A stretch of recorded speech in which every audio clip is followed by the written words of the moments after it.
Good morning, good evening, good night, wherever you may be on this beautiful planet of ours through multiple time zone. It is Mike, Martins. Thank you for joining me. Just making sure my Skype is up and working. I'm having connection issues here today, but hopefully we can get this thing back up and running. The Wi-Fi is 2 feet away from me, but it's having problems connecting from 2 feet away. I want to thank everyone for joining. Let me get some intro music here by Savin Sounds.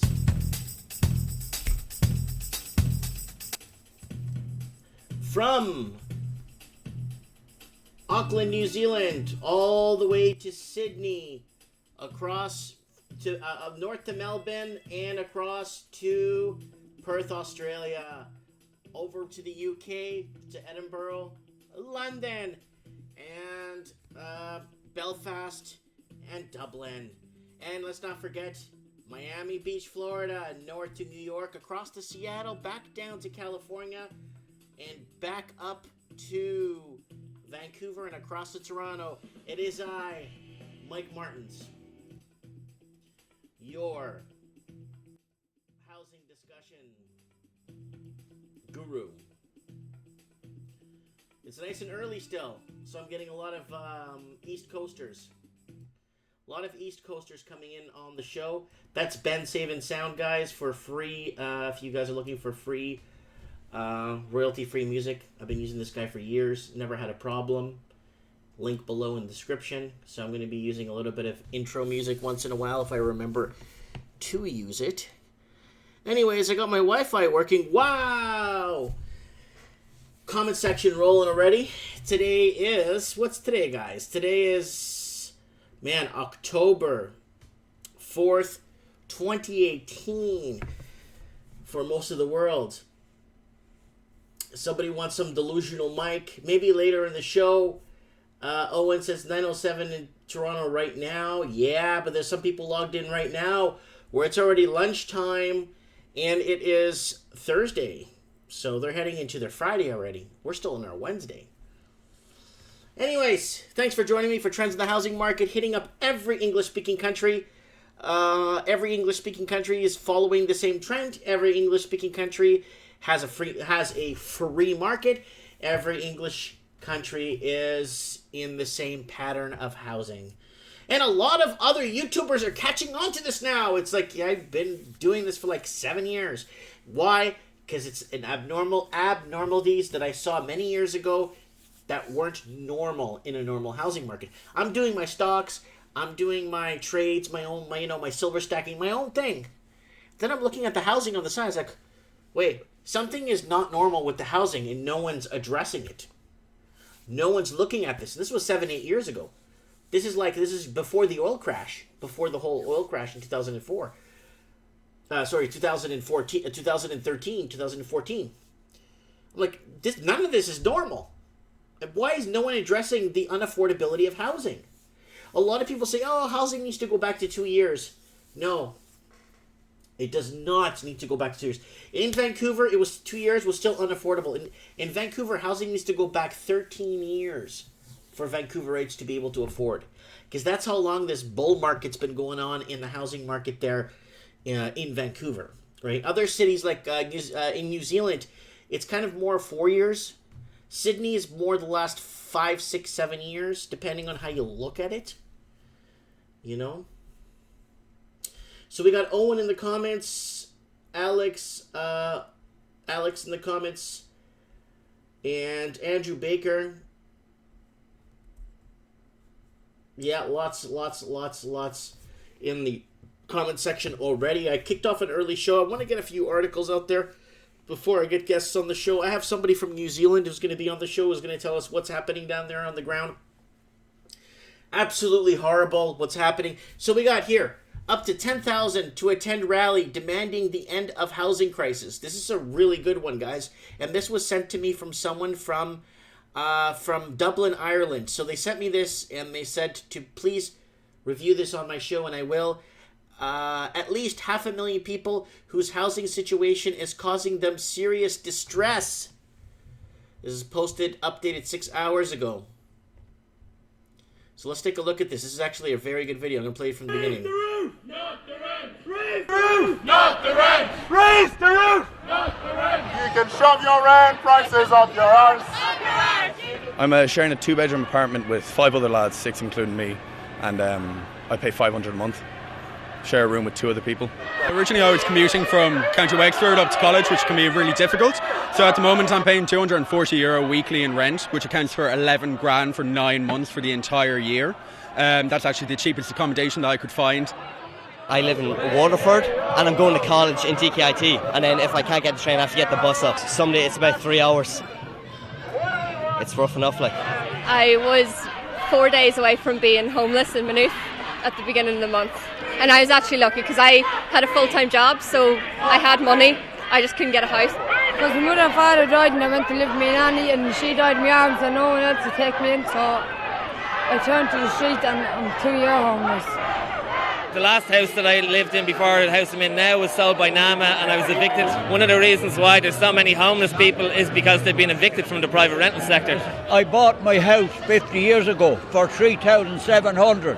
I'm a carpenter, and it was never any more than a carpenter. And my neighbours were barmen, bus drivers, plasterers. There was one of the houses sold across the road from me the other day, 450,000. Where are the carpenters and the plasterers and the bus drivers going? Where are they living? You sure it's gone crazy. The people are going to rebel in this country and they're still sitting back telling you they're working on it. How long do you have to be working on it? There's people in hotels 3 years and 4 years.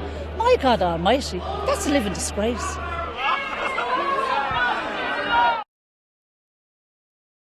Okay, guys, I think I'm going to run for Parliament in Ireland. I might run for President of Ireland. I'd probably win. I'm wearing a green shirt today, too. Anyways, okay, up to 10,000 people of all ages from all across the country gathered at a rally outside Leinster House in Dublin on Wednesday demanding the end of housing crisis. So at least the Irish are taking the right steps, and Ireland's out of control. People don't understand what is happening. The housing and homelessness crisis are now affecting everyone. Everyone. And could become the new water charges. Oh. In terms of mobiling protesters, those at rally demanding action on the issue said on Wednesday, which is today's date, up to 10,000 people from all age groups, sectors, and all parts of the country took part on the Raise the Roof protest outside of Leinster House in Dublin, organized by the Irish Congress of Trade Unions and the National Homeless and Housing Coalition. The rally was supported by all political parties except Fine Gael, the Union of Students in Ireland, traveller organisations, the National Women's Council of Ireland, church groups, grassroots housing activists, groups and organisations working with asylum seekers. Protesters began gathering around 12:30 p.m. while student groups, which accounted for about 3,000 of those present, marched from the Garden Remembrance on Parnell Square. Many of these could not enter Mulsworth Street, which faces Leinster House, as it was full and had to remain on adjoining South Frederick Street. So this is what's happening, guys, in Ireland. Ireland is enough.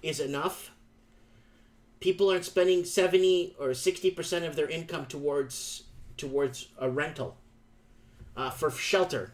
You know what I'm saying? Students carried place cards with such slogans as 225 euros a week is not a solution. Holy, that's like 325 Canadian a week times 50. That's a lot of, what is that? Let me take my trusty calculator out of here, people. So, 255, let's say that's 300 Canadian a week. Times 52. Divided by 12. That's $1,300 a month to live with 2 other roommates in a room. Canadian. That's a lot of money, man. When housing rights are under attack, stand up, fight back. 1, 2, 3, 4. This is a class war. Yeah, I like the Irish, man. I love the Irish for that.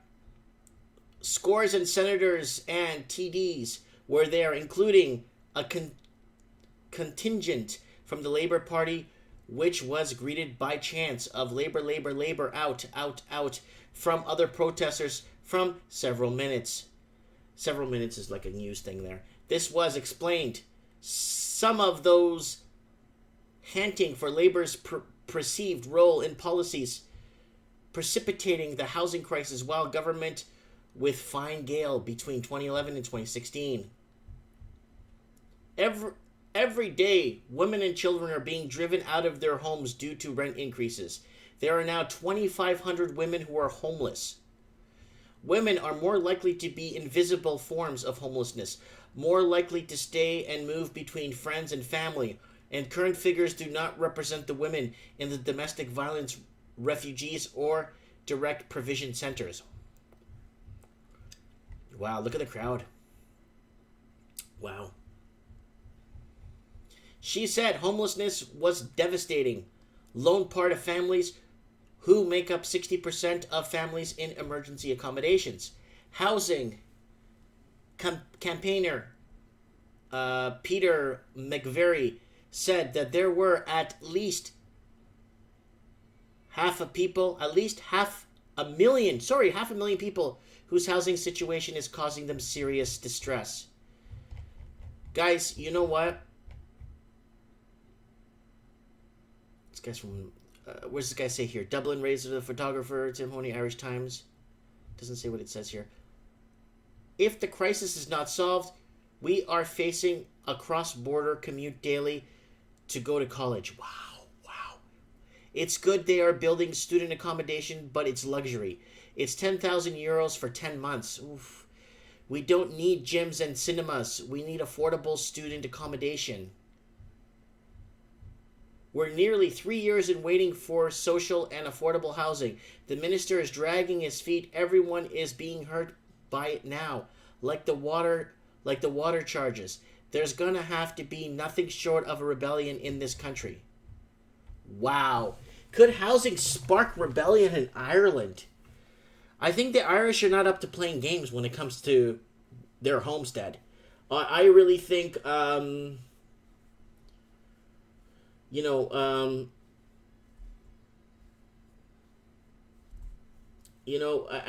reading the comments here. Organizers said they were overwhelmed with the numbers that had mobilized for a lunchtime protest in the middle of the week. Whoa! They should organize something on like a Saturday afternoon or a Sunday afternoon. And said there would be a Saturday afternoon protest in coming weeks to which they hope many tens of thousands would attend. Speaking in advance on Wednesday protest, the president of Irish Congress Trade Unions, Sheila Noonan, said there will be more protests about housing crisis and they will be larger and noisier. Housing project models such as O'Callaghan Afford Housing Project in Bellingham indicated that it is possible to provide houses at good prices, she said. Of course, what people are paying for, you know what it is? Is because the price of housing is going up everywhere, but the price of wages aren't going up, aren't matching what the cost of living is. And it's not just the price of houses. It's the price of food, the price of gasoline, the price of water, heat, hydro. It's all getting expensive. But because I can still pay the $200 a month for gasoline, you don't feel it as much. But when you add it up through the year and you see how much you spend in gasoline, you're like, oh my God, So people checking in here on the comment section. However, there appears to be a resistance in the government to providing social housing as there's been appalling slow progress in the local authorities providing housing while HAP continues to step out. So what I noticed, guys, for housing, this is what I noticed, okay? Whenever there's anything on the back burner for housing, and they're gonna, okay, let's do some affordable housing, it ends up becoming luxury condos that are in the, they find a builder, or if the city would how do you say, contract the work out, and they just build luxury condos.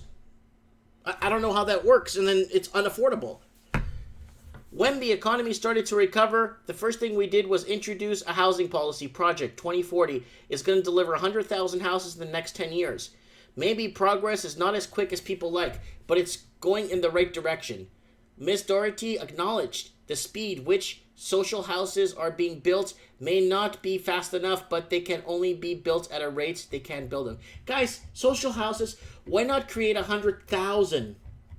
You know, if Ireland created 100,000 strong jobs, like strong arm jobs, like real jobs, labor jobs, production jobs, exporting, fabricating. If Ireland created 100,000 jobs, good paying ones,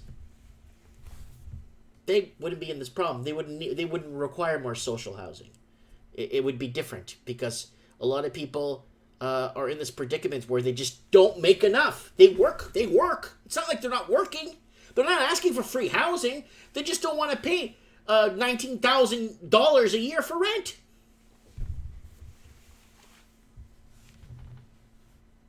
Okay, let's head over to the comments. So this was sent to me by somebody that was in this rally, that actually watches my channel and is going to come on the show. Unfortunately, it's like 4 o'clock in the morning in Ireland right now.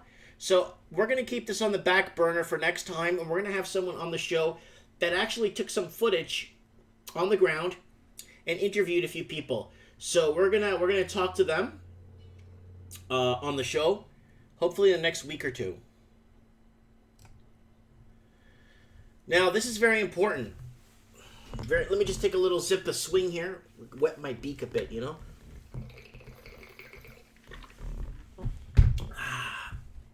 Let me wet my beak here a little bit. Nice cold lemon water. Vancouver real estate just had the worst September in 27 years. Wow, 27 years. How many people on this channel are over 27 years old?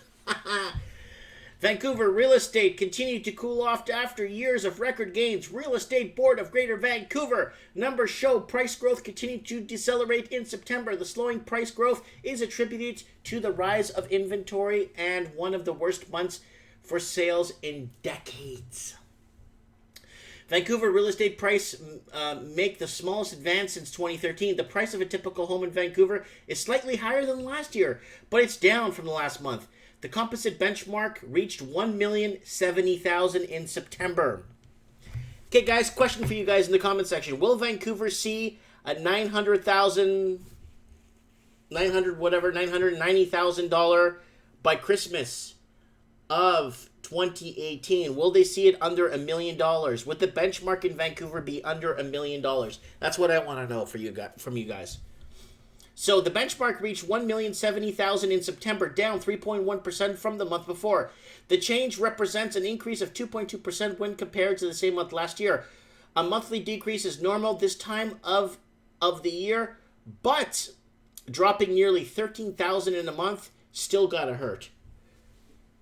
Vancouver Greater Composite benchmark price. Here's the benchmark price.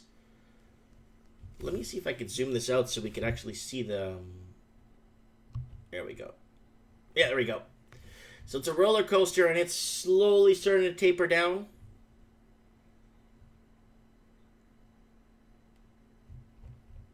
The annual increase shows an interesting trend of rapidly decelerating price gains. The 2.2% wouldn't be a bad gain if it wasn't the 7th consecutive month of price deceleration. The gain is the slowest for Vancouver since November 2013. Greater Vancouver Composite benchmark price change. Here's the price change.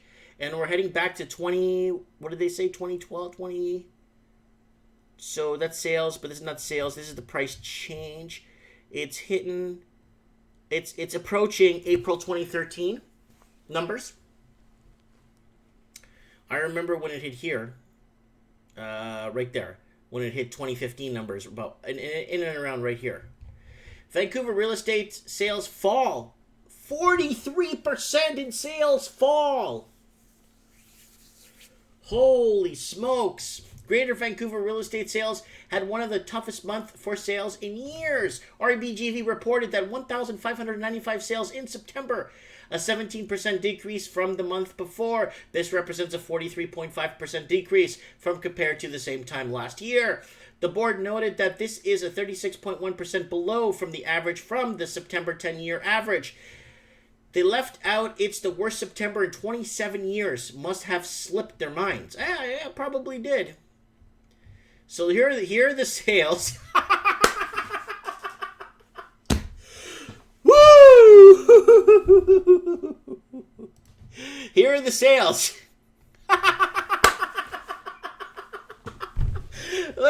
Look at that. And here are the listings up here. Holy smokes. Woo! Yeah. Yeah. Look at this. This is, I didn't even see that line now. It was so far down. Here, let me zoom it in. Let's see if it zooms in properly. Okay, here, look at this, guys. Can you see that? Those are actual sales. And way up here are the listings. The listings are like the highest they've been. And how far back does this thing go? January 2015. So this is the highest been. This is the highest been since, from according to this, January 2015. Look at how these two things are separating. Wow. You know, it's nice for them to intersect once in a while, or even get close to each other. So you got a nice supply versus demand, and it's kind of changing hands nicely. Do you know why? It's because nobody could afford to buy these places. And a lot of people down in like New Hampshire, people watching this in Rhode Island, and when they see me talk about, $1 million for a house in Vancouver, wow, that's gotta be so nice. And it's got to be nice and, go see it. Go see the $1 million house in Vancouver and you tell me. Someone living in the Hamptons saying, $1 million house is normal. Then they go see that house and like, oh, yeah, I'm not paying $1 million for that.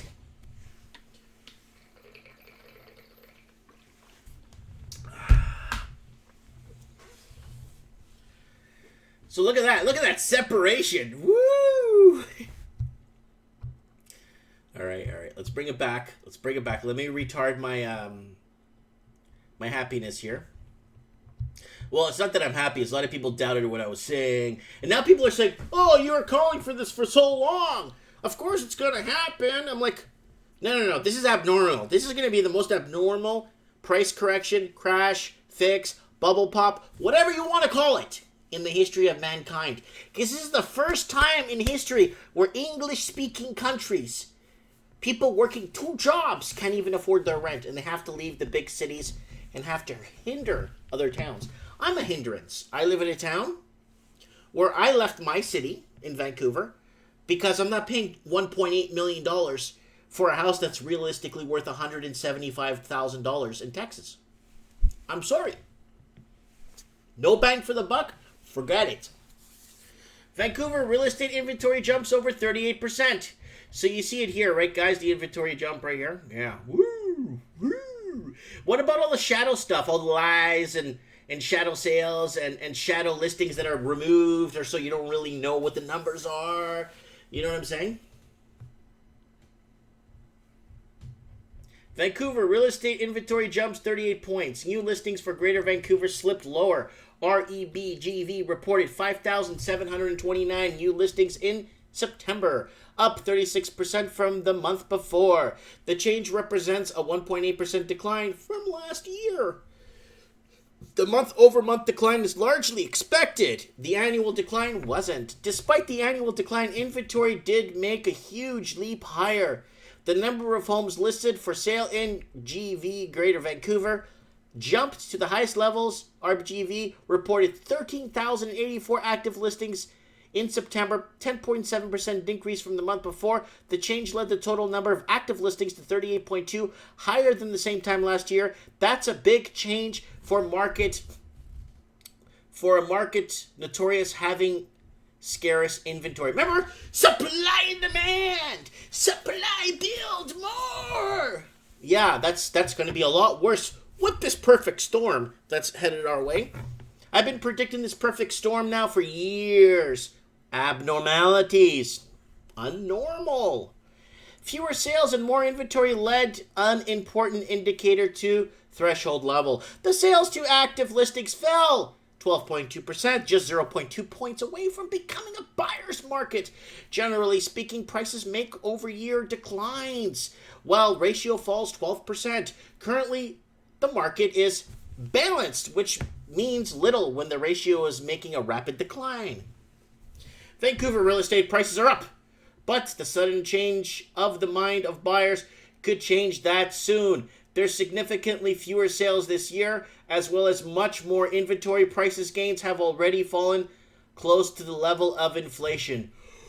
Woo! Okay, so here's the deal. What about all the pre-cons, the 296 projects that are going on in Vancouver right now? Build more, densify more. Let's heavily densify these areas. Come on! What happened to that? Oh, what about all these cranes and all these buildings that are being, all the people walking away from pre-builts, breaking ground? What's going on with that, people, huh?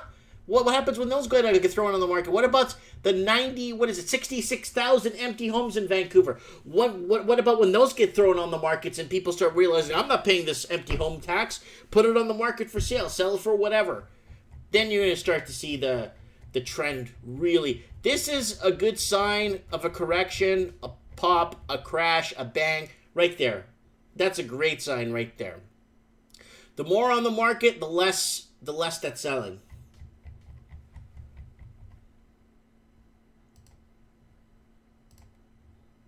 Now, this is a really important one. Royal Bank of Canada, Canadian real estate is the least affordable since 1990 AD.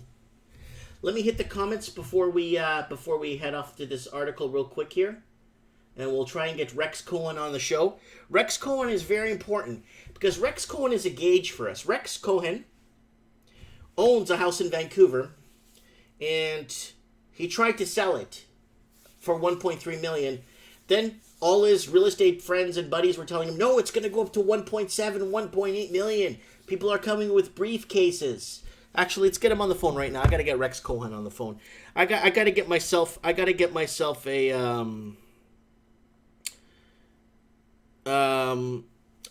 get myself a secretary here. Hold on here.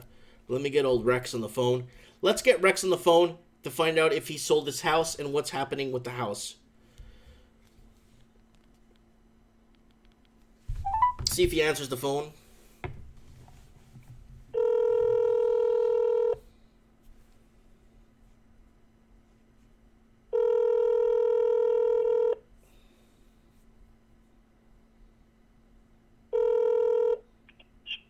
Hello. Hi, is Rex there? Oh, he's not here right now. Can you call him on his home number? He's not. Okay, well, I'll, just text me. Well, get him to call me when he gets a chance, okay? Okay, I will. Thank you, bye. Okay. Yeah, no worries, bye. Yeah, Rex Cohen, unfortunately, is not available at the moment. So, no big deal. No big deal.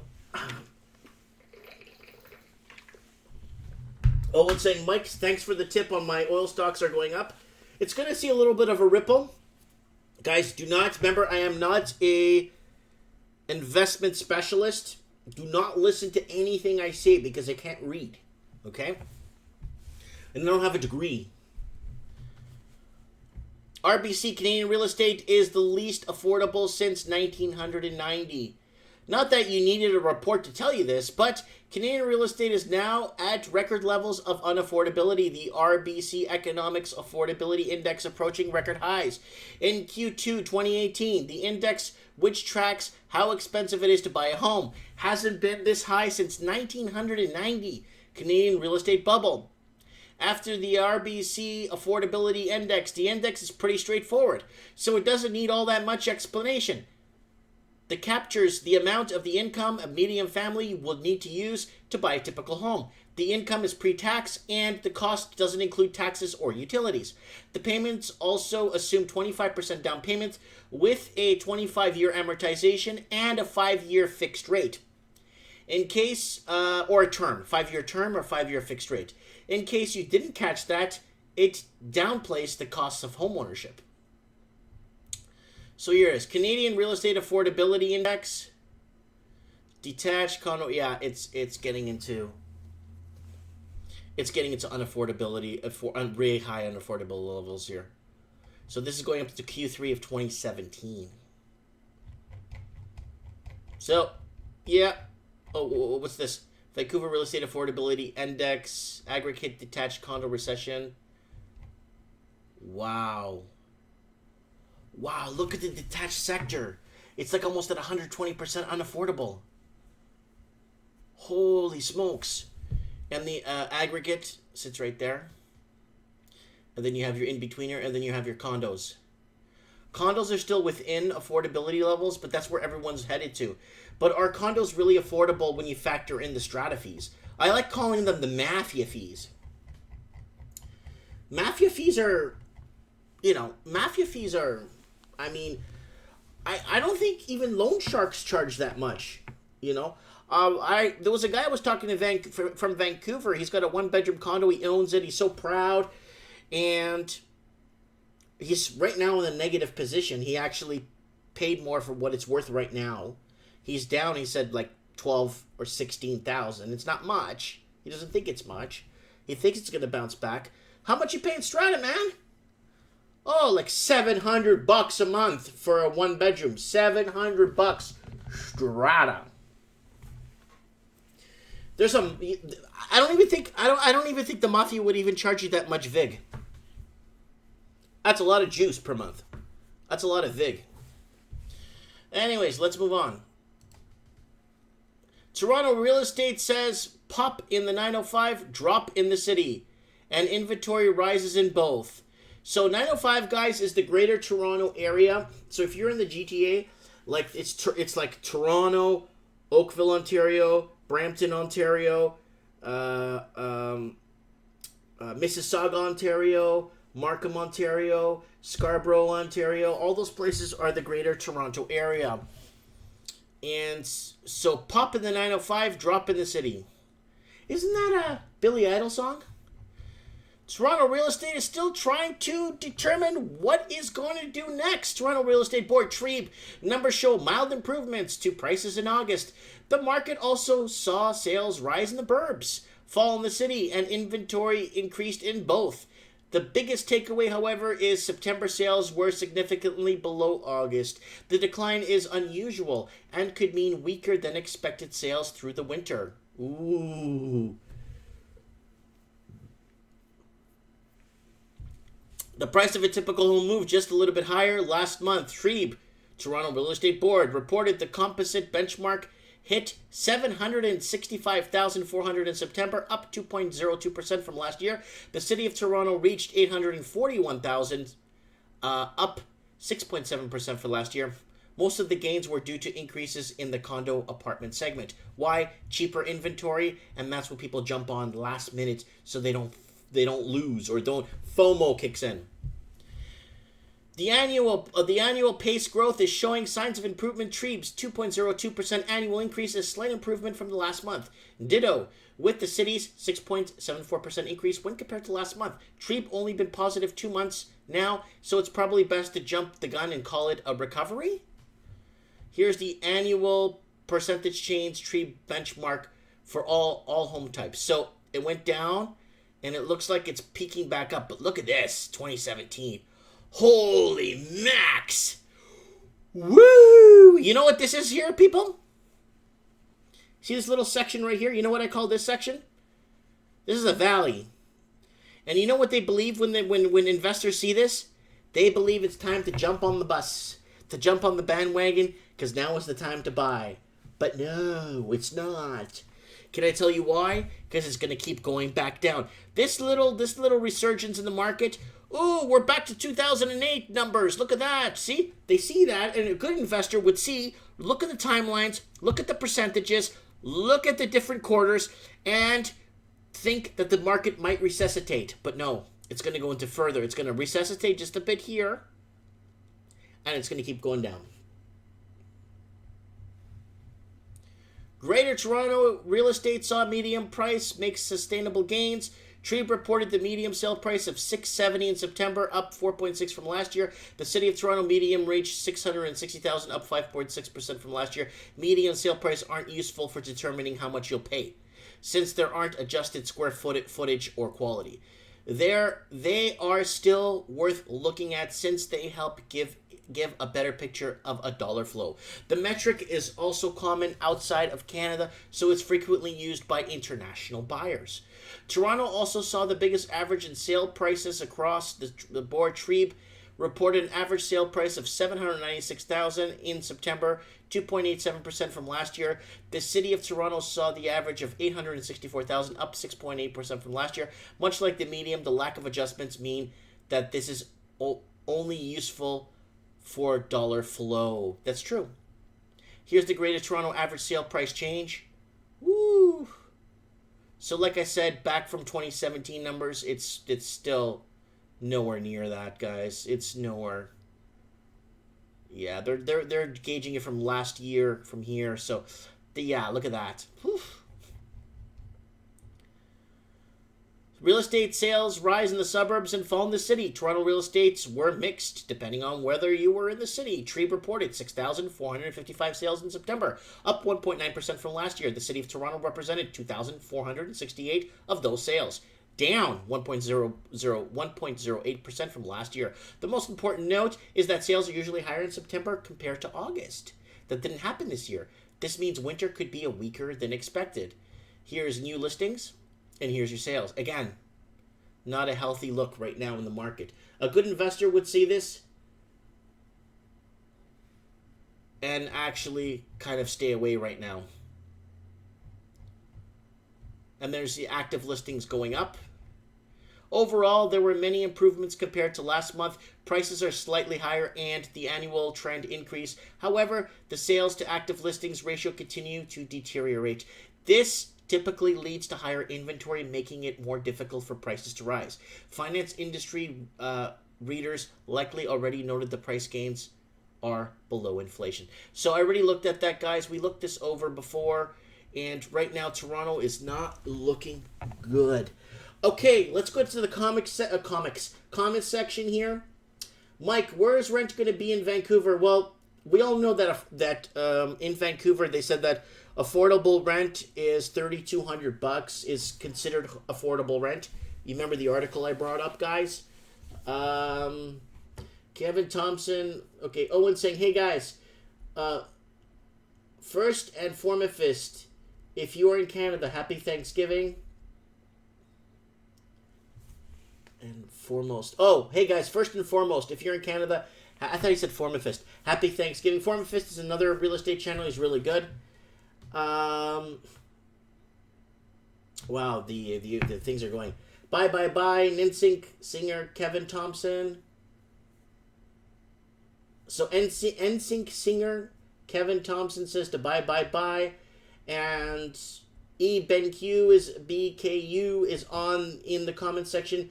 Kevin Thompson's, you sure are an oddball. Wheat cookies and bye. Then Waddy watches in the comments saying, I know, right? And then Trenzo Mike, a 3-bedroom in Calgary goes for $1,000.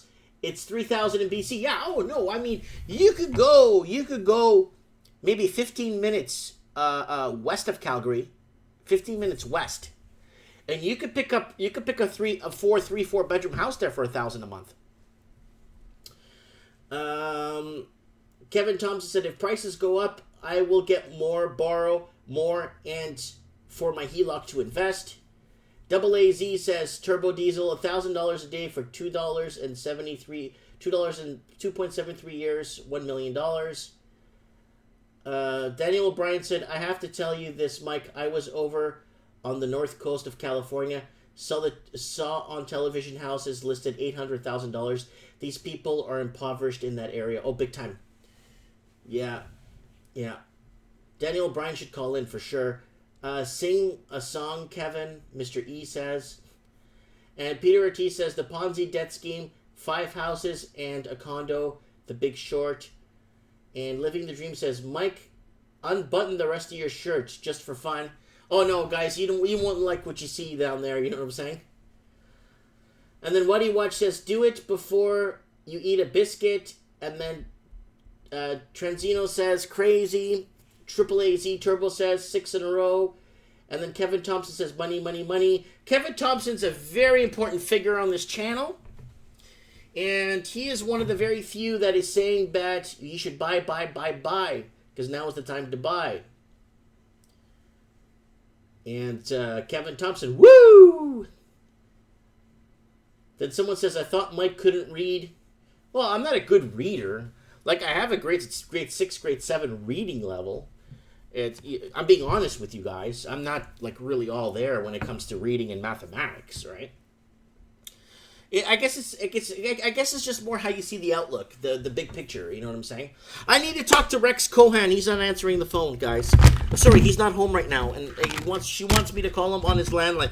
I think Rex Cohan's phone got disconnected because he couldn't sell his house, and he's okay. So with Rex Cohan, I had him. You can look him up. He's on the channel.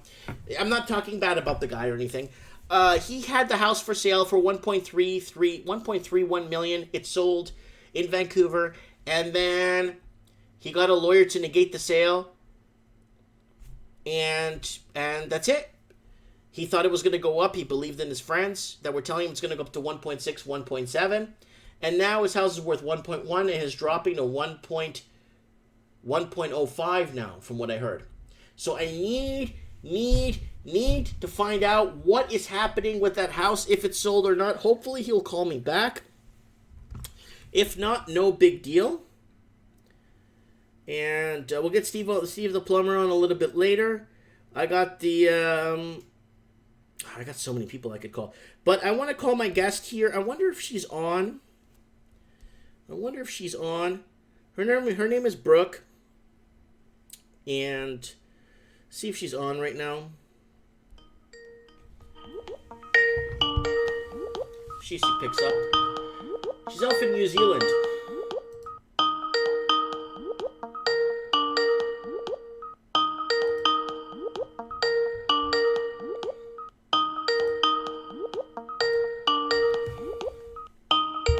No dice. I wanted to give her a call and plug her channel. She's starting a new YouTube channel. She's over in New Zealand, and I really want some more boots. Oh, she is. Hello, Brooke. Hi. You're live. I'm live. Oh, hi, everyone. Yes. Hang on. Yes, how Can are you you? see me? No, I don't need to see you. I just need to hear you.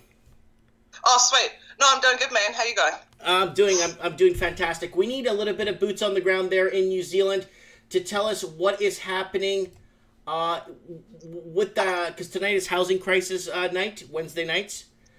And we really need to know what's happening with the affordability levels in your country. I know of people being put up in hotels for endless time. I know of people being sleeping in cars, people sleeping rough. I've even read articles on my channel with 40 people sleeping to a house, 40 people in a house. Wow. Yeah. So how are things there? What can you tell us? Well, that's pretty accurate, the information you've got already. I'll just go into a little bit more. So, basically, in terms of affordability at the moment, everyone I know, and it kind of seems a common theme, that the living costs are now outweighing the earning costs. So, at the extreme end, like you said, you've got people living in cars and things like that. And it never used to be this bad, but it's like rent's almost doubled. And I don't know what the currency exchange is for you guys, but say, for example, one of our friends, he lives in a one-bedroom place, and he pays, I think it's $420 a week. And if you look at, like, sort of the average earnings of people, that's a lot. 400. Wow, that's like $300 Canadian dollars a month. Yeah. Oh. Yeah, and that's a week. A week. Sorry, $300 Canadian dollars a week. That's a lot of cake. Yeah. Yeah. and that's for like a place that it's not good quality. You know, it's damp. You wouldn't really get sort of any proper insulation or anything, and that's considered cheap, which is the shocking thing. So, say for example, if you're a family and you want to live, say maybe just like nothing much to us, well maybe like a 2 or 3 bedroom house with a fenced off section, you're looking at anywhere from maybe $600 to $800 per week, and that's just for a standard living. That would be asking for a place with no mold, you know, just standard living conditions. Okay. That's nice. It's got no mold. Wow. That's what is your channel called on YouTube? It's called Field Marshal. So I just changed it recently. And I've just sort of started out, yeah. Okay, I'm gonna put it up here for all our guests to see. Awesome. See if I get this right. Ooh, there's lots of Field Marshal here. Channel. There's no channel on it. If you go to your notifications, it should be when I replied to your comment the other day. You might be able to go through there. That's like 700 notifications ago. Oh. Yeah. Okay. I have quite a few things come up here. I'm gonna see filter for channel. Let's see if it comes up for channel here. Ooh. Field Marshal Hayes, Gary Models. There's so much Field Marshal. Put it in our comments there in our live chat there. Just lower the volume. Yeah, if you don't mind throwing it right now in the comments, and I'll bring it up, so everybody can see. Yeah, don't be sorry. Just take your time. I caught you off guard. That's usually how I like to catch my people. I don't want people. There's nothing to prepare for, especially if you have something that you need to say. There's nothing to prepare. You just have to tell it what it is. You know what I'm saying? Yeah. And that's the real way of getting people. Okay, so that's the luxury of not having mold, eh? $600 a week. Yeah, and that's I mean, in some cases, ourselves included. In the last place we moved into, when we went to be shown through, the landlord made an emphasis on saying how they had new pilings, new foundations, new insulation, and then when we went to move out of the flat, it got passed into a different ownership, and the lady actually ripped the walls out as we were moving out, and there was black mold throughout the whole house. But so, that affects your well-being. That affects. I mean, that could shave 10, 15 years off your life easily. But and like we both went very well. You know, when we ended up staying there, getting really bad colds, and you know, during winter in Wellington, it's we get a very good sort of strong southerly, that sort of, you know, that real chilling sort of damp cold. Wow. Okay, so let's break it down. Can you explain? I've already did a few articles covering the meth tested homes, and a lot of people have no idea what that means. And I've explained it's, you know, meth, the drug use, it's contaminated homes. How many homes is there a lot of meth? Is there a lot of problems with meth contaminated homes in New Zealand?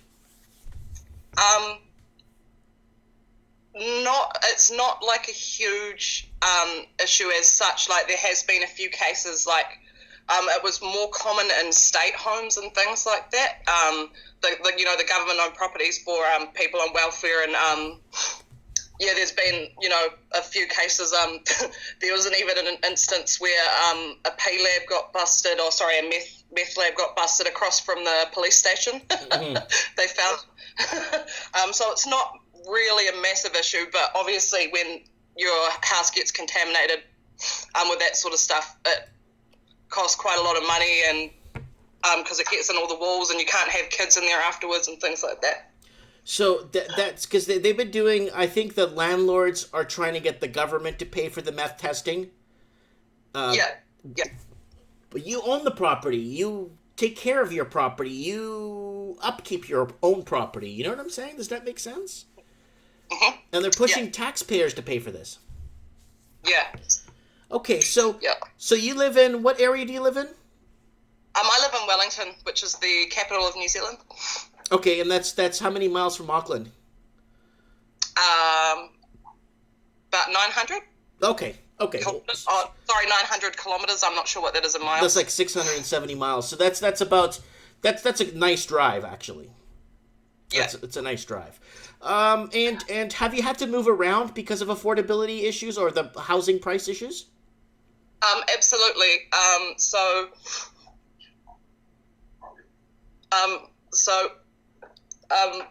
Sorry, 1 second. See you later. So yeah, we've had to move around. We're actually going to move out of Wellington soon, which is sort of a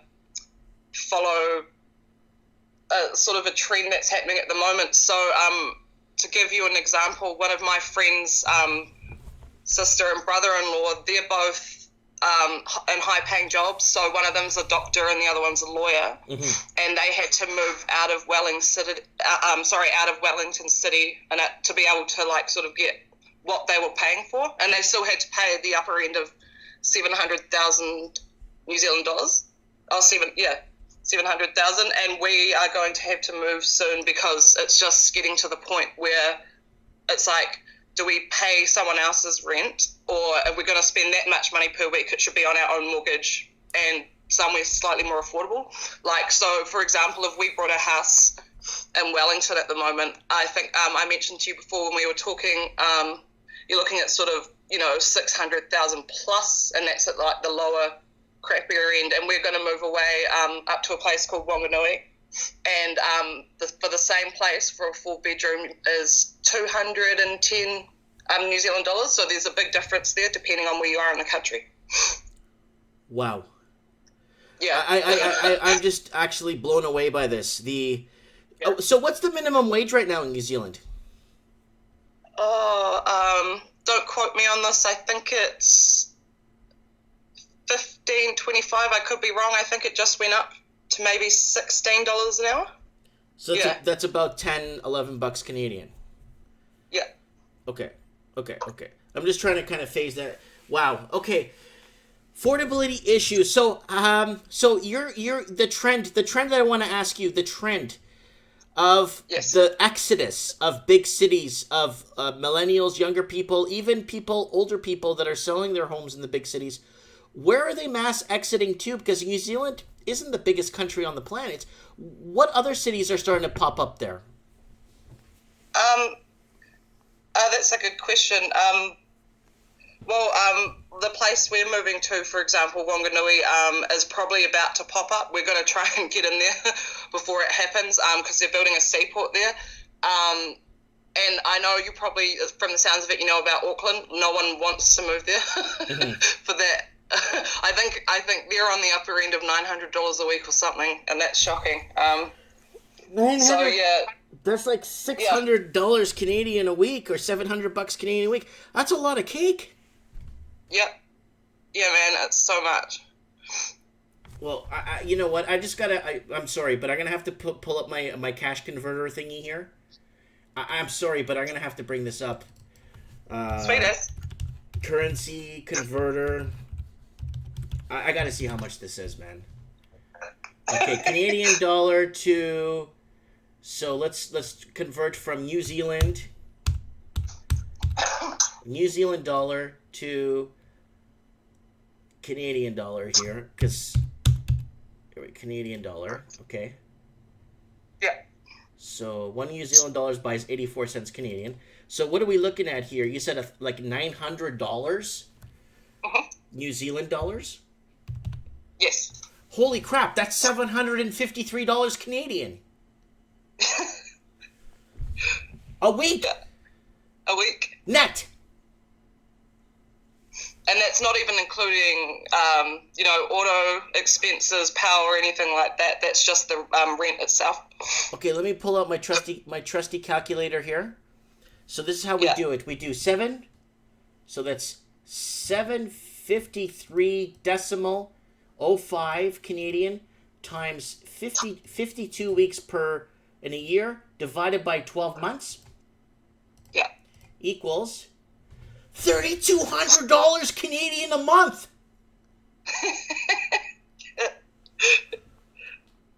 Oh my God. Have you ever watched any of my Delusional Mike segments? I've only just watched a few of your videos. I watched your one this morning, and I watched the one how someone called you a racist. Puerto Rican migrant is a racist. I thoroughly enjoyed that, by the way. I think your videos are really good. I did want to ask you something on a side note. Yeah. Was your coffee nice? Well, my coffee?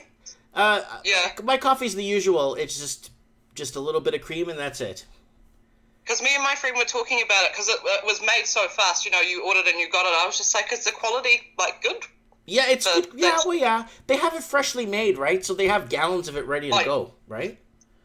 Yeah. So it's good to go. Yeah, I just order it, drive up, 12 seconds later, it's good to go. Yeah. You go. Yeah. But no, I really thanks so much for having me on your show, man. I really enjoy your energy. It's quite good. It's quite positive to see someone else from the other side of the world, just having genuine conversations. And from the stuff I've seen that you've been saying I think things that are on a lot of people's mind, but they don't really know how to say it. I've been talking about the same thing for 7 years. There's major abnormalities in the housing market, and it's not normal. Okay, look, I just want to $3,263 Canadian per month. The average Canadian you need to multiply what you pay per month for rent, right? Times 1.46 equals how much you need to make net. So for food, electricity, all that crap, it will and rent will cost you $4,764 net per month. Yeah. Canadian.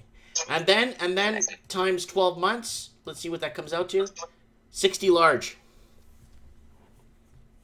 57 large. That's a lot of money. That's a lot. That's a lot of cash.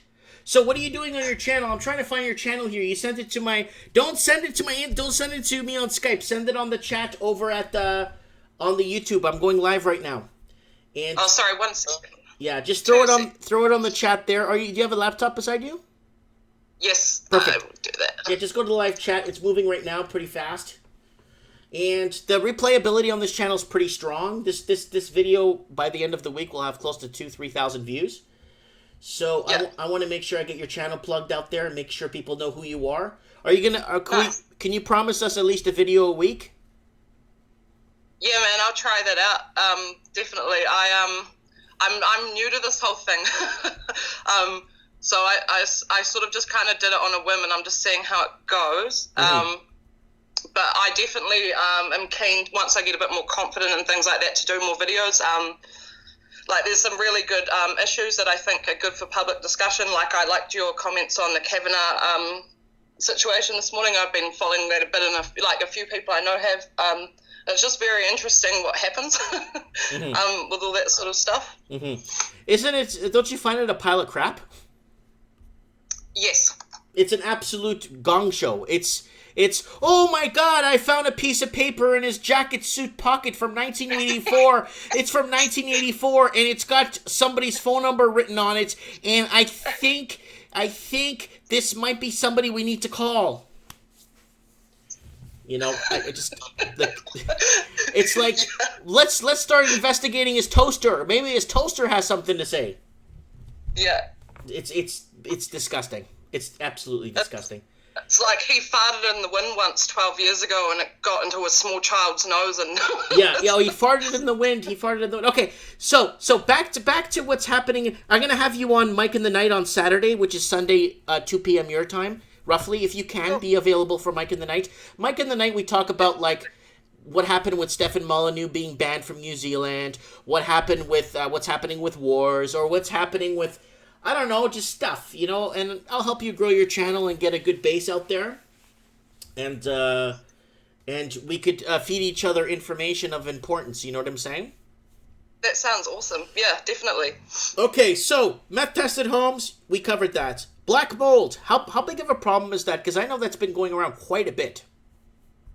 Well, I mean, it depends really, because yes, it is an issue, but then there is also, I think you actually said this earlier, there is a responsibility on the tenant or the homeowner to maintain, right? Right. And so in some cases, some people have gone sort of wailing to the media and said, look at all this black mold in my house and blah, blah, but some of it's preventable. So there is a level of sort of responsibility of, looking after your own. And if you see a bit of mold around the house, make sure you give it a wipe up and, all that sort of stuff. But at the same time, in some other cases, like especially the poorly insulated places, the mold grows so fast, you're doing it every day. Whoa. So it becomes like, it's kind of like, pick your poison. Like, do I want to live in a house where I maybe spring clean it, once a week, or do I want to be wiping stuff every day and paying, $600 a week?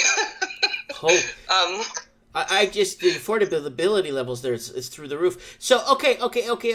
Let's kick this off. What about hotel stays? How many people do you know are being put up in hotels, or do you see it a lot in the news? It's kind of gone a bit quiet recently because we've had a change in government and things like that. We went from the National Party to Labour, which has sort of been an ongoing thing with those two. For years, as it generally is sort of in politics. So initially that was actually one of the problems that was brought up because there was a lot of funding this year going into child poverty and things like that, which is really good. And that was there was a lot of discussion about people's right to just like have a safe living space, and that's not asking for too much. Like, it doesn't have to be a palace, but obviously no black mold would be nice. Ma'am. Yes. I still can't get over those numbers. I can't fathom what you're telling me. Like, I just can't digest what you're telling me. That's I'm sorry. I just have to interrupt you there. I just can't. I can't digest that. Wow. I thought minimum wages was like $35 or something. You'd think so with the rent prices. And another interesting thing that we can sort of relate to that is not only the real estate prices have been going up, the inflation of prices of other things is getting very dramatic. Like, for example, dairy product. Let's start with gas. I want to know gas because everyone talks about gas in the comment section. What's petrol at? Oh my gosh! At the moment, it is. I think at the service station this morning it was $2.38 a litre, which is heaps. That's heaps. That's huge. Okay, next. Petrol's going way up. What was it last year around this time? From memory, I think it was going towards maybe like the $1.98 side, I think. Wow. Maybe the smaller side of that, yeah. Oh, okay. Food. What's going on with food? Well, it's interesting in a country that exports dairy and is known for its, dairy and dairy industry and stuff. We're paying massive prices on dairy products. So I'll give you a good example. So say last year, a block of butter was, I think it was $2.90, maybe $3.30, anywhere sort of varying from around to there. And now, I went to the supermarket the other day and it was $8. And it tripled in price.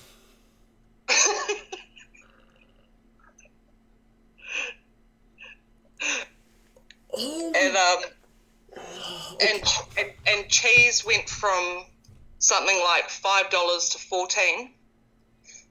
14 pesos or dollars? Dollars. Holy Christ! You should go next time you pay for your stuff when you're in the lineup, and the lady says, "Okay, that's $246.99." You're gonna say, "What? What $246? What, pesos?" You should tell her, "Is that pesos?" Holy smokes! Okay, so what is happening with we got petrol, we got food. What about water and what about hydro? Water? Do you guys pay water there, or is it you just get water? No, we just that's I believe that comes out of our utilities tax, so we don't have to pay extra for water. In some places in the country you do, but it just depends. I'm not quite clear on that. Sorry. No problem. No problem. Something I just thought I'd highlight of just going back to the housing quickly. Yeah, no problem. So some properties in New Zealand are on something called a leasehold. And so what that means is that the lease for the land is owned by a third party. Sometimes it's government, sometimes it's company, sometimes it's private. And what that means is when you buy a house in that part of the country, you pay for the house, but you don't own the land. So even if you're paying a mortgage, you still have to pay a lease. And that never used to be too bad because, you know, depending on the area of the country, that might work out for the, you know, the community, or it might be native land or something like that. So that's fine. But the issue is that it inflated, I think it was by 16,000%. So it went from one woman, this is on top of her mortgage. She was already paying a mortgage. The land lease used to be $306 a year, and then because of the inflation, it went up to $5,000 a year. Jesus wept. $5,000 a year from $300 a year. Yeah. Wow. I'm just having a really just a really tough time digesting some of this because it's, you know, the expense is always passed on to the consumer, right? Yeah. You know, so I mean, dairy goes up, or dairy tariffs or whatever. Let me ask you something. Are you having a bit of turbulence there from Donald Trump or not? Some Trump turbulence? Anything there happening? Well, yes. Yes, it is. It's the shift that's sort of happened over there with you guys is sort of transferred over. Most people sort of in New Zealand that I've spoken to anyway don't really buy so much into the sort of media back and forth that happens. That's a bunch of garbage. Yeah, and like, I mean, for me, like, in all honesty, when he first got elected, because I used to be really, really left-leaning, probably about 2 years ago. And when he got elected, I was the same as everyone else. I was like, no, not Trump, blah, blah, blah, and did all that stuff. But the following last sort of year, I decided to pay attention to what he's doing as opposed to what he's saying. Exactly. Because, you know, he's there and he's been a businessman and he's got all that. And, yes, he's a bit eccentric and some people don't like him, and that's fine. But if you look what he's done, you know, sort of especially in the last sort of 6 months, it's like, oh, okay. You know, and then you see how the media sort of goes for him. Yeah, they sort of, my favorite is can I tell you my favorite? Yeah. Oh, all this success in America now is because of the Obama administration is catching up. Woo! Yeah, I love it. I think I actually watched. I think it was either Steven Crowder or Ben Shapiro or someone. They did an analysis on that. It was quite funny. They actually did a full analysis over the time that Trump's been in administration versus Obama and the trends, and they did it long term, and blah, blah. It was quite enjoyable. It was interesting. It makes you think. You know where they pull this stuff from, but 97% of CNN and MSNBC is just Trump bashing.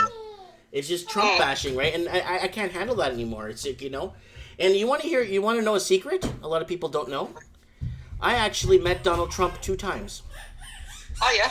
Yeah, I used to go to his housing seminars before he started The Apprentice down in West Palm Beach, and I went to one of his power broker selling and seminars in Fort Lauderdale.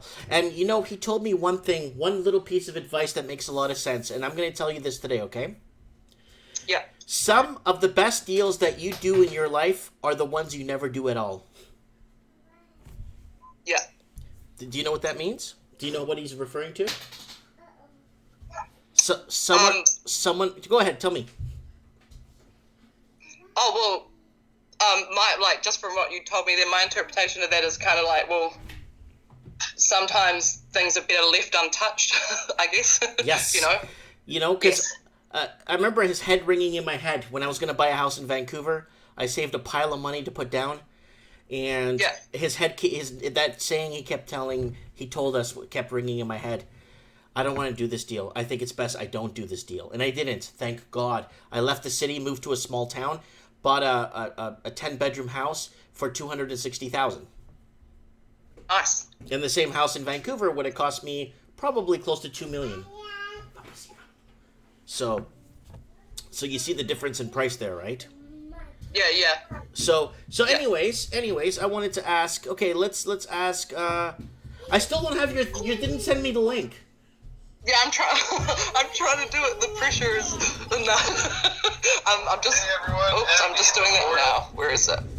Because I keep putting it in your chat, and it keeps saying it's a I can't put it in because it's a web address. Hang on. Oh no, just type something in my comments. Yeah. Just type something in my comments there, and then I'm gonna open your channel from the link there. I'll create a link. Yeah, just go ahead and open it. Just write hi Mike or. Just type something in my comments there, and then. Oh, I could hear myself. Lower the volume. Woo! Sorry, but scary. Here we go. Hey, Mike. Oh, someone just said that's super racist.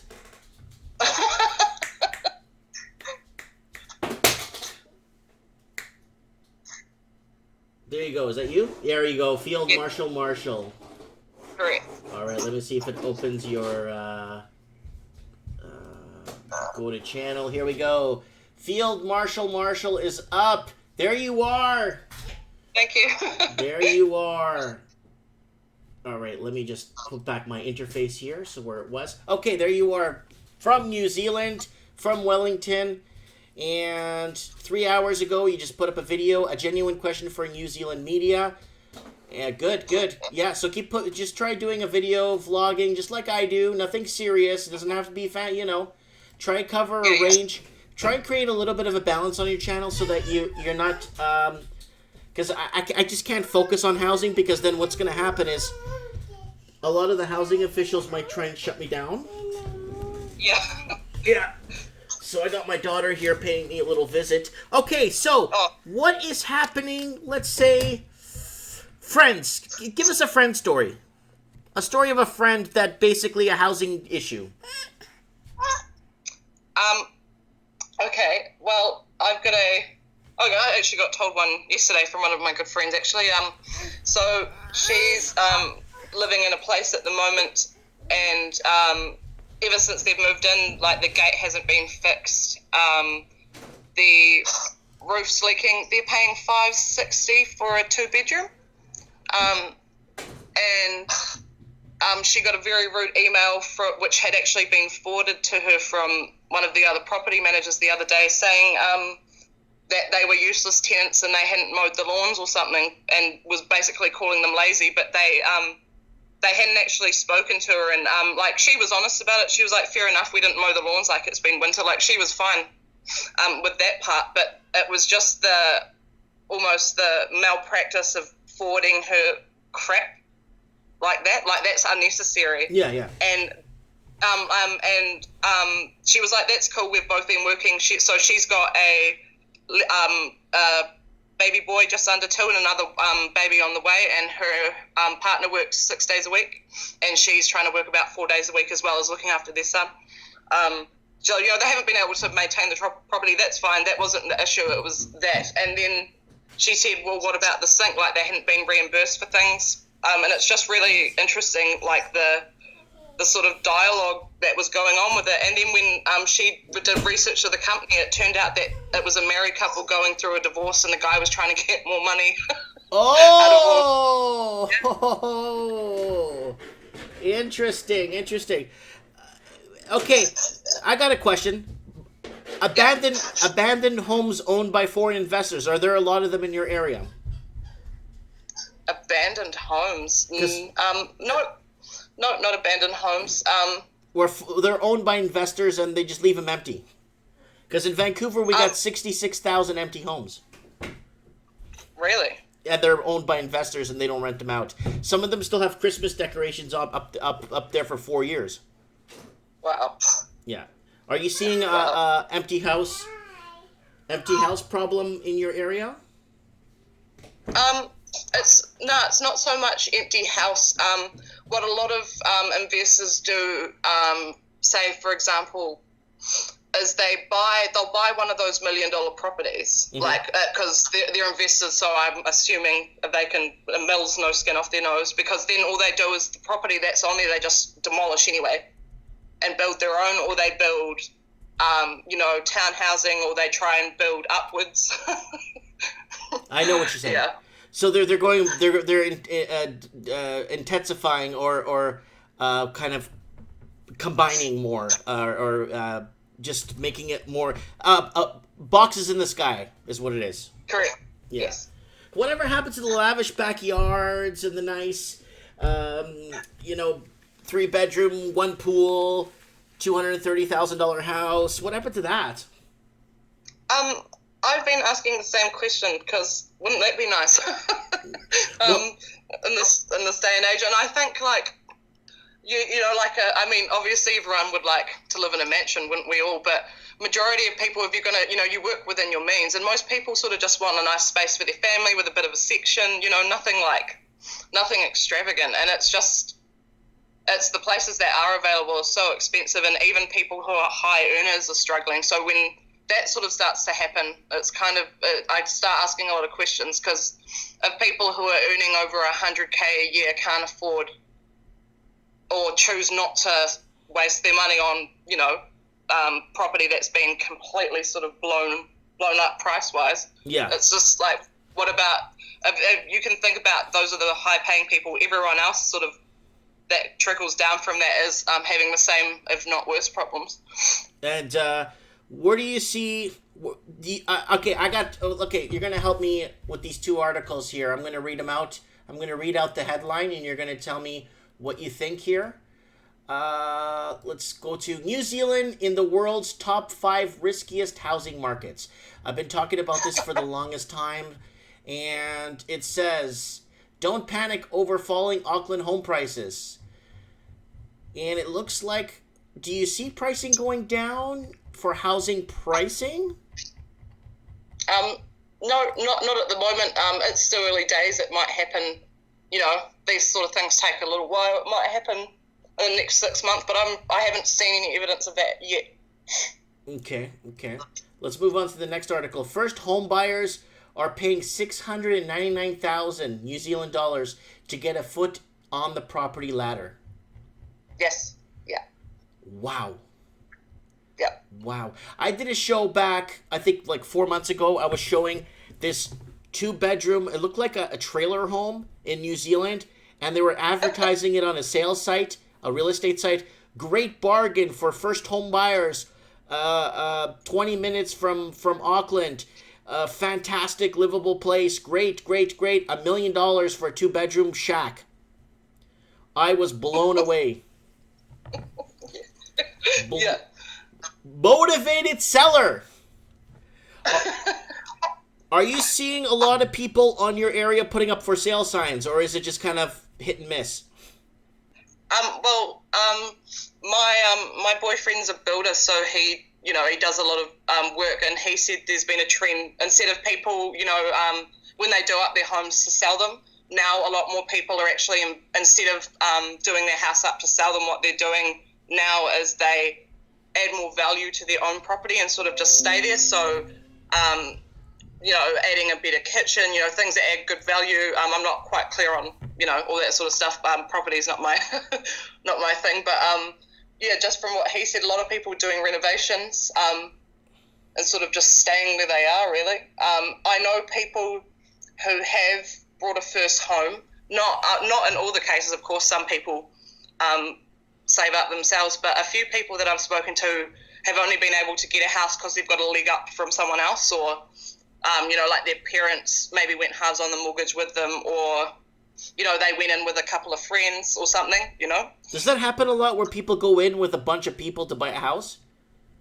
No, it's not. I don't think that's that common. I've only heard of that like a couple of times. Okay. But yeah. Okay. Okay, well, I got some good news because you're looking in the market to buy right now. There's an article from October 3rd from 5 p.m. Falling house prices spread across more of New Zealand. So it's happening. Falling property prices are becoming a feature of most parts of New Zealand housing market. QV has reported a significant increase in the number of properties being listed for sale in September, but value growth remained modest. 5 of the 15 main centers reported a drop in values in September quarter. Auckland, New Plymouth, Napier, Christchurch, and Queenstown Lakes. That's up from 4 the month before and 3 in July. Among the smaller region, prices fell 6.4%. I can't even read that, and I can't even read that city. Otrahanga? Otrahanga? Otorohanga?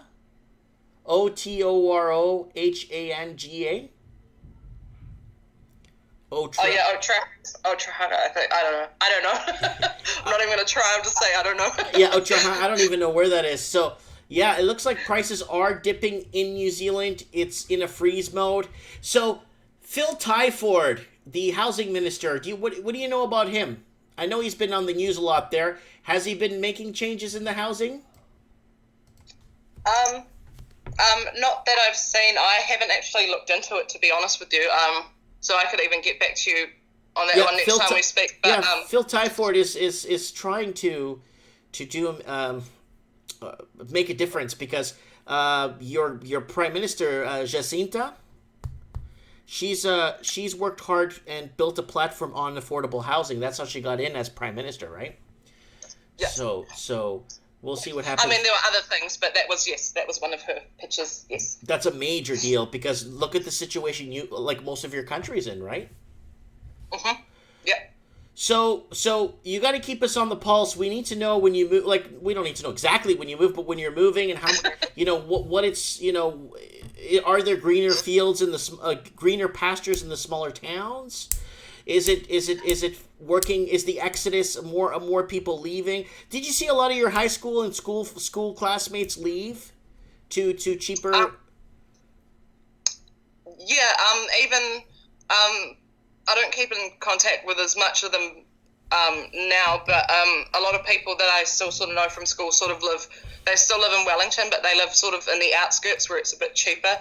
A lot of there was a big trend when I was 18 and everyone, the thing was to go to Aussie and work, so a lot of people moved to Australia around that time, and so a lot of them have stayed there just because they have better money and things like that. Wow, perfect. Well, I want to thank you so much for being on the show. It means a lot to me because I've been looking for someone to come on the show from New Zealand for the longest time. And I have a lot of people from Australia, from the UK, from the United States, from Canada, of course. But it's just really tough to find someone in New Zealand, and I really appreciate you taking the time to do this. Guys, if you're watching this on replay, which you will be, most people do, please subscribe to her. Please, please, please, please. Here it is. It's Field Marshal Marshall. And yeah, she's awake. She knows what's going on. She knows what's going on with the fake news, right? She knows what's happening. It's good to have like-minded folks. And if you look at our chat, most people are like-minded in our chat except Kevin Thompson, but everyone is pretty cool. And I'd like to have you on Mike in the Night sometimes because I really want to cover this video that you made yourself here, the one that says free speech in New Zealand. And I think we should talk about what's happening there and maybe give us a bit of your perspective on how it's growing and where you see things headed in the near future. Because if people can't... remember, everything around us is an idea, right? Yeah. And if we can't express the idea, everything around you is an idea. The hat you're wearing, the spoon I'm holding in my hand, this was someone's idea at some point.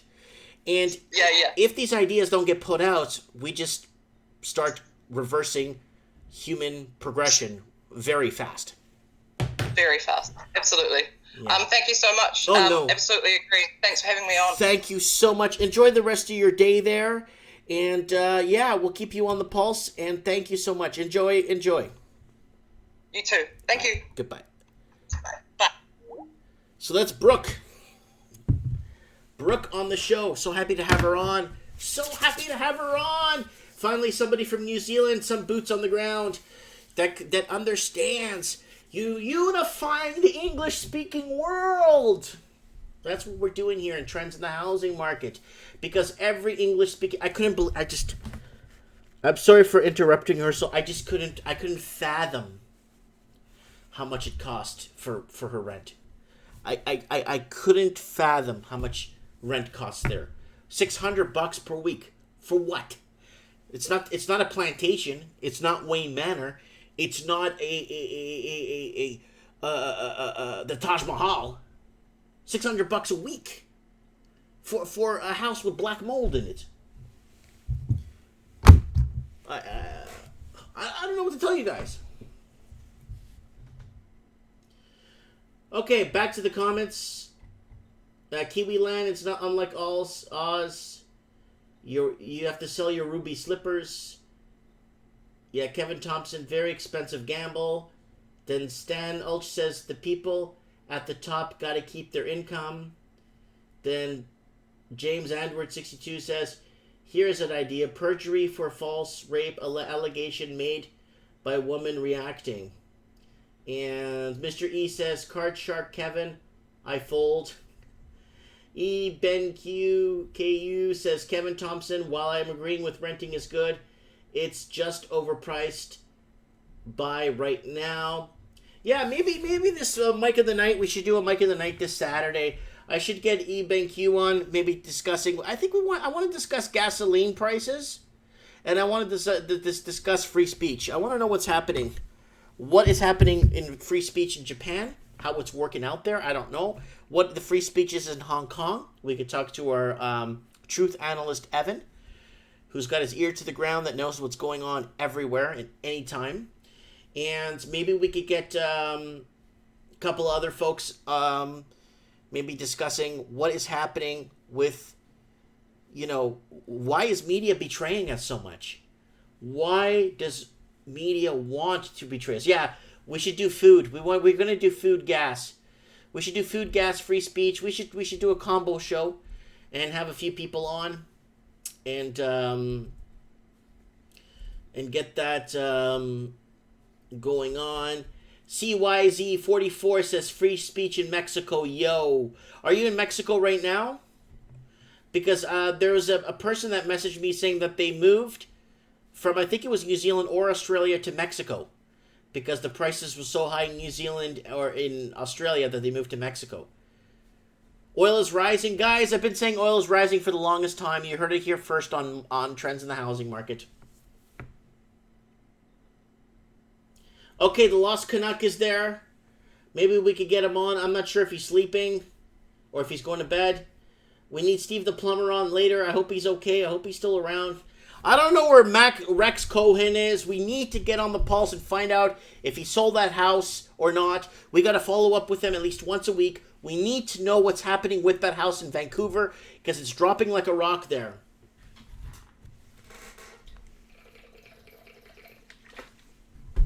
I gotta wet my beak there. Oh, Christ. Yeah, a lot of people saying many retirees are going to Mexico. Cheap healthcare for the U.S. people.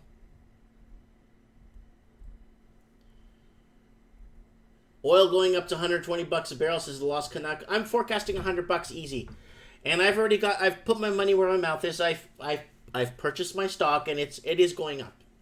So I don't want people to say, "Oh my God," no. I put my money where my mouth is when it comes to investing. The old cardboard mafioso, Mr. E says, yeah, those Vancouver prices are sliding like Bitcoin. Kevin Thompson, hey Mario, boots on the ground. You know what, guys? I need to get the Bitcoin show going up before it disappears.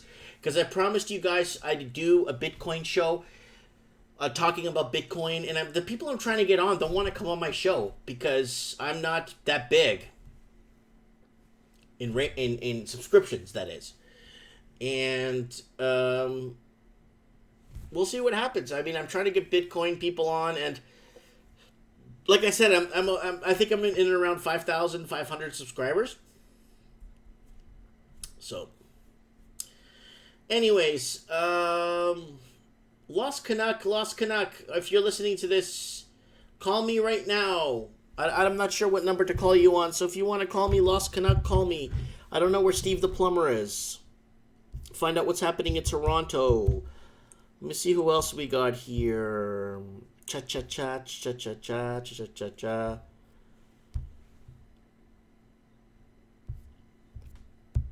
No one's on right now. Everybody is like out and about. I have a girl here, Corny.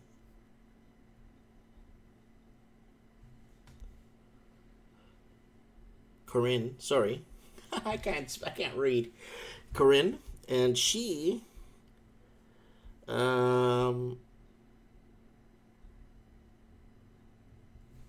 left Vancouver.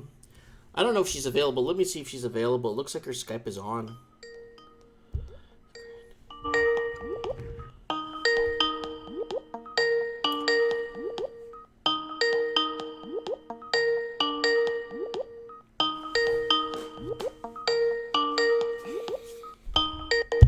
Nobody home. No problem, no problem. She messaged me on Skype the other day, said any time will be good. But it's 7:36 p.m. here. Everyone's out to dinner, doing stuff, having fun. But you guys are stuck with me. I wanted to see what she could tell me about her exodus of Vancouver. I got a couple of people just nonstop messaging me. They want to leave Toronto. They want to leave Vancouver. They want to leave. They just want to get out of these big cities. They're not making it. So it's 9:36 p.m. in Mexico. What state are you in Mexico, if you don't mind me asking? Can you add me to Skype? Mexico, CYZ44. Add me to Skype. It's Mike Martin's 1980. I speak Mexican. I lived in Mexico for 2 years. I'd like to know. Okay, we're calling the Lost Canuck right now. We need to find out what the heck is going on there on his on his neck of the woods. Maybe he could fill us in.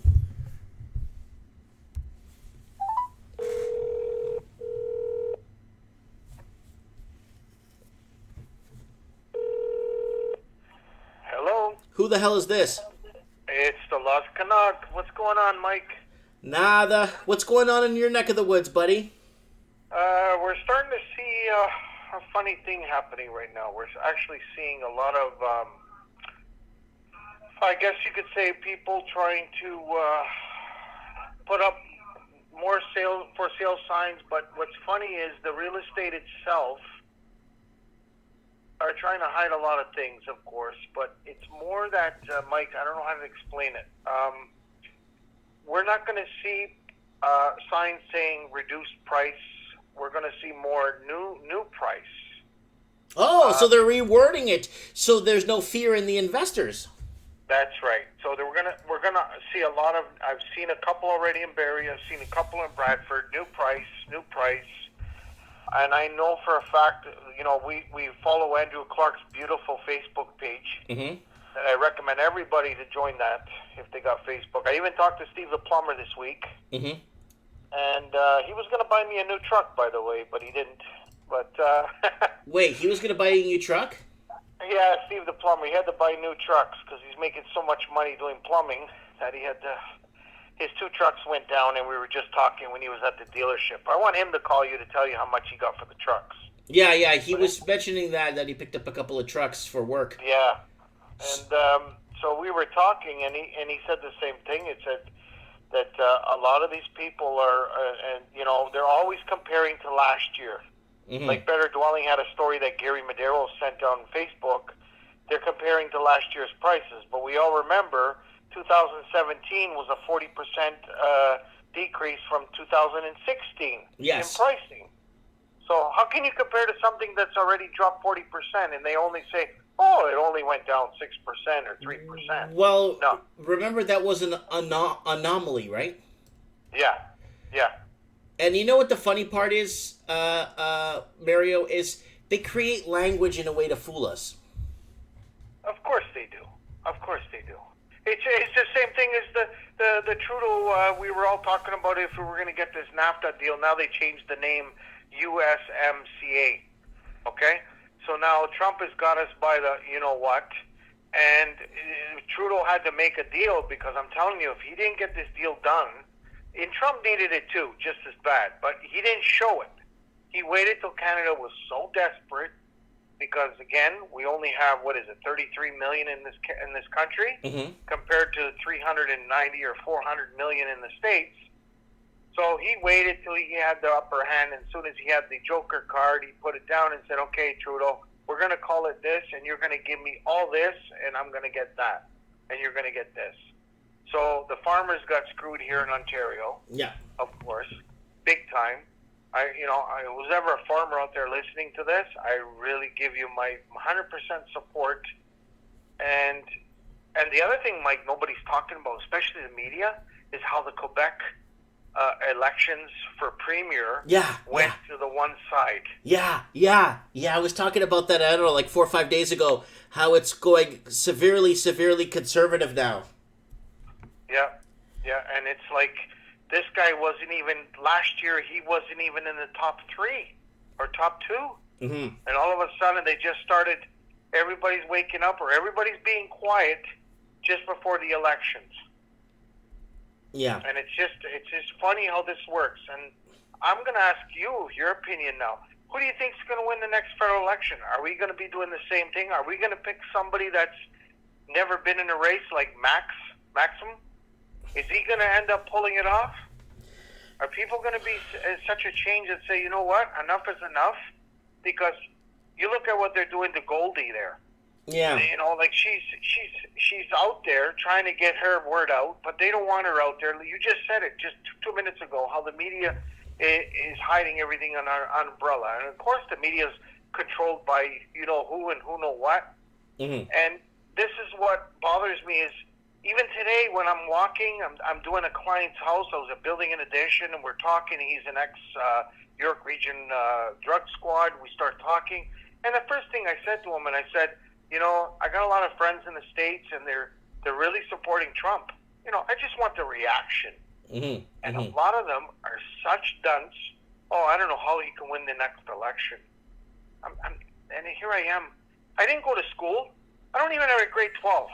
But these people went to school, mm-hmm. and they can't even pick up the truth. They don't even know what the truth is.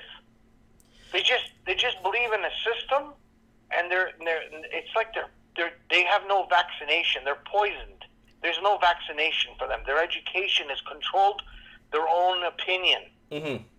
And it just bothers me that people today, that's how they are. You know, they listen to the news and they judge it. Why judge it? Why don't you do your own research? Exactly. Why don't you pull out 20 articles? Mario, please, I need to add, I know this is a little bit off topic, but I need to hear your reaction about this whole Gavanov thing, and they found a note in his pocket from 20 years ago, and he threw ice at somebody in the bar in 1982, and he was late for class in 1986, and then now they want to hold it back because there's a lot of, like, at least 16 more people want to testify now. Mario, what the heck is going on, dude?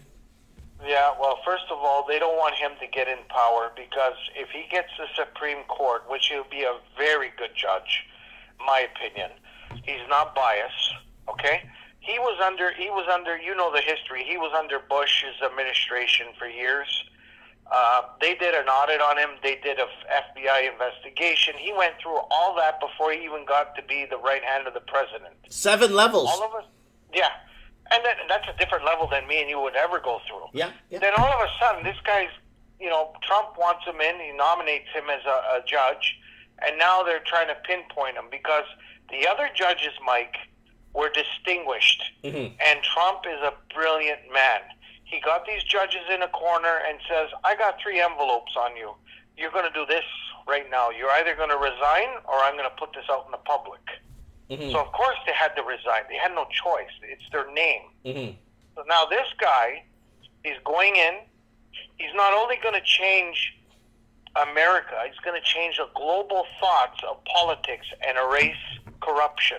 Now, people think corruption is, a signed check or a forged check. No, we're talking a deep corruption. I think people don't realize how big this is Mm-hmm. unless they hear it, they hear the actual words of all the charges. Right now, I talked to my uncle down in Chicago. He says they have 50,000 tribunal sealed documents right now. Yeah. Meaning there's going to be 50,000 charges laid individually, politicians and high officials.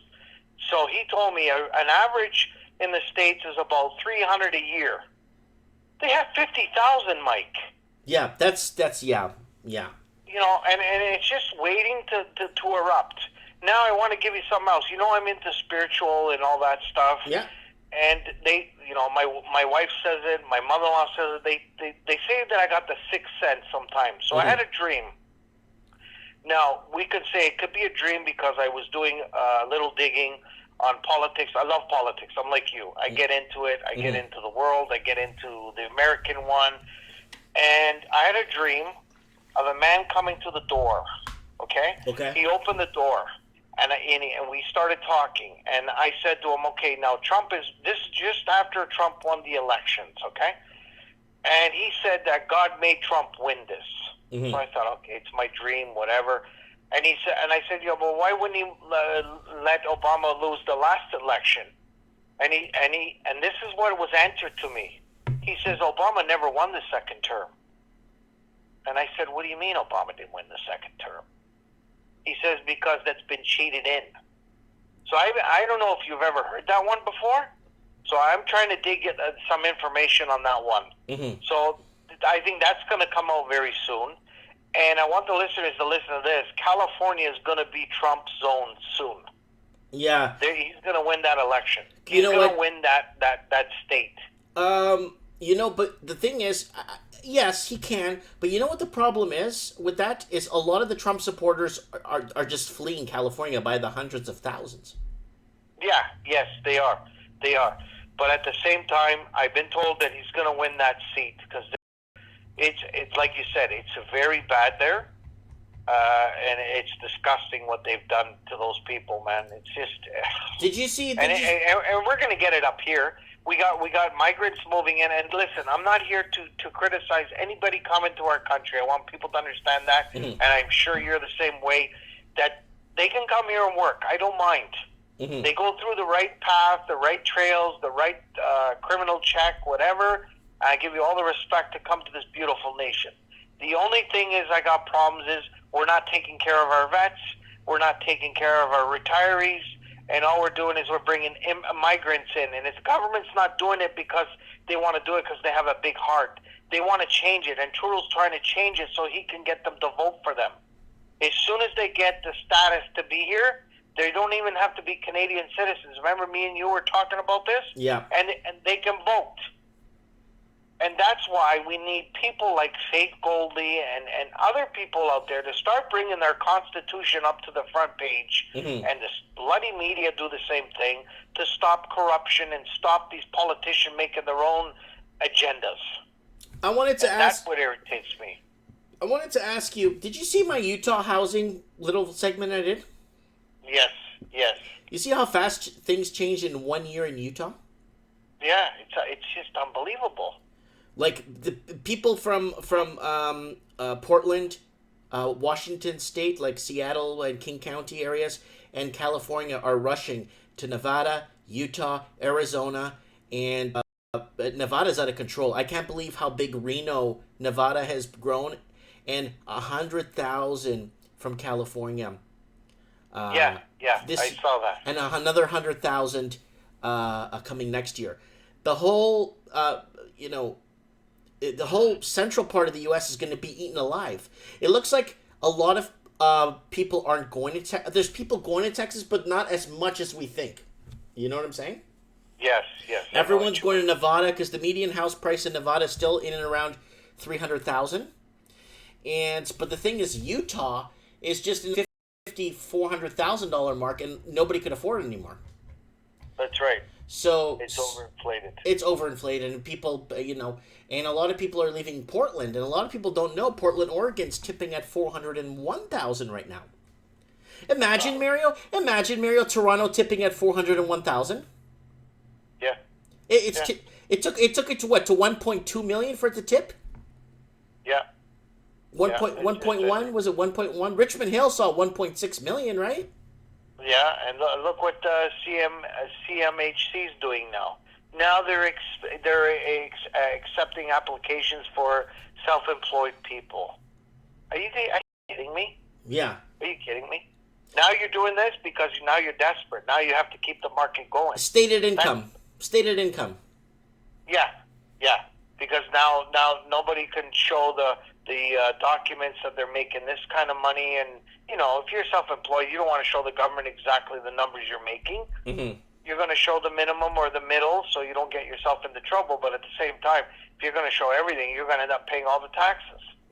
It looks like our stream is getting disturbed. It looks like someone's trying to shut our stream down. You gotta be kidding me. We went offline for 2 seconds and we came back online. Sure. About politics, that's what it is.